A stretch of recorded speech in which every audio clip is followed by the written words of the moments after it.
তার বয়স তো খুব বেশি না, বয়সে তরুণ।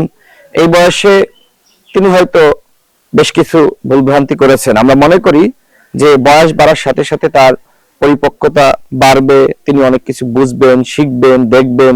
তো আমার কাছে মনে হয় তার এই ভুলভ্রান্তিগুলো নিয়ে এই মুহূর্তে আলোচনা করা এটি আসলে সমীচীন নয়। আমি দেখলাম অনেকে তার সমালোচনা করছে। সাবেক উপদেষ্টা আসিফ মাহমুদ, তিনি একসময় আমাদের সাথে রাজনীতি করেছেন এবং তার সাথে আমাদের সখ্যতা রয়েছে। তিনি পদত্যাগ করার আগের দিনও তার সাথে আমাদের বৈঠক হয়েছে। গণ অধিকার পরিষদে আসার ব্যাপারে তিনি ইতিবাচক, কিন্তু এখনো পর্যন্ত চূড়ান্ত কোনো সিদ্ধান্ত হয়নি। তিনি যদি আমাদের সাথে আসতে চান, সেক্ষেত্রে তার যোগ্যতা এবং তার মর্যাদা অনুযায়ী আমরা তাকে সম্মানিত করব। আন্দোলন সংগ্রামে তিনি ভূমিকা রেখেছেন, বিশেষ করে গণ অভ্যুত্থানের তিনি নায়ক। তিনি চাইলে যে কোনো দলে যোগদান করতে পারেন অথবা নিজে নতুন দলও গঠন করতে পারেন, সেই স্বাধীনতা তার রয়েছে। যেহেতু আমরা একসাথে রাজনীতি করেছি এবং আমাদের সাথে তার সখ্যতা রয়েছে, সেক্ষেত্রে গণ অধিকার পরিষদে আসলে আমি মনে করি যে তার জন্য ভালো হবে। আমাদের সাথে যেহেতু আগে থেকেই সম্পর্ক রয়েছে, আমাদের সাথে একসাথে উঠা বসা রয়েছে, তিনি সহজেই আমাদের সাথে মানিয়ে নিতে পারবেন, যেটি অন্য দলের ক্ষেত্রে তার জন্য আসলে কঠিন হবে। তো তিনি সিদ্ধান্ত নিক তিনি কি করতে চান।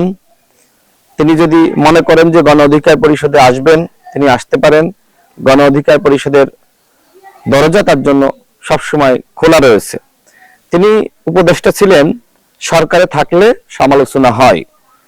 তার বয়স তো খুব বেশি না, বয়সে তরুণ। এই বয়সে তিনি হয়তো বেশ কিছু ভুলভ্রান্তি করেছেন। আমরা মনে করি যে বয়স বাড়ার সাথে সাথে তার পরিপক্কতা বাড়বে, তিনি অনেক কিছু বুঝবেন, শিখবেন, দেখবেন। তো আমার কাছে মনে হয় তার এই ভুলভ্রান্তিগুলো নিয়ে এই মুহূর্তে আলোচনা করা এটি আসলে সমীচীন নয়। আমি দেখলাম অনেকে তার সমালোচনা করছে। আমার কাছে মনে হয় যে যেহেতু তিনি গণ অভ্যুত্থানে ব্যাপক ভূমিকা রেখেছেন, ফ্যাসিবাদের বিরুদ্ধে লড়াই করেছেন, এবং ওই যে 5 আগস্ট হাসিনার পতন হলো, এই যে 6 আগস্ট ঘোষণা ছিল, তো আন্দোলনটা আসলে বা লং মার্চ 6 আগস্ট নয়, 5 আগস্টই লং মার্চ। এই সিদ্ধান্ত কিন্তু আসিফ মাহমুদের ছিল। অর্থাৎ তিনি একটি সাহসী সিদ্ধান্ত নিয়েছিলেন, এবং যে সিদ্ধান্তের কারণে স্বৈরাচারী শেখ হাসিনা সরকারের পতন হয়েছে। তো আমার কাছে মনে হয় যে তার প্রতি আমাদের ভালোবাসা দেখানো উচিত।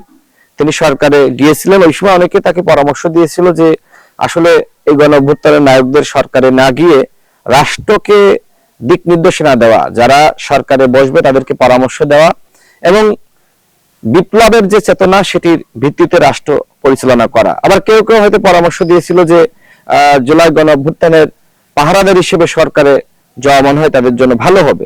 তো যাই হোক, যেটি হয়েছে, এখন মনে হয় তিনি নতুন জীবনে প্রবেশ করতে চাচ্ছেন।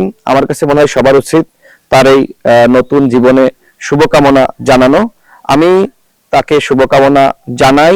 তিনি যে নতুন অধ্যায়ে প্রবেশ করছেন, এটি চ্যালেঞ্জিং। নানান জায়গা থেকে নানান ধরনের সমালোচনা আলোচনা আসবে, তারপরে আমি তাকে শুভকামনা জানাই।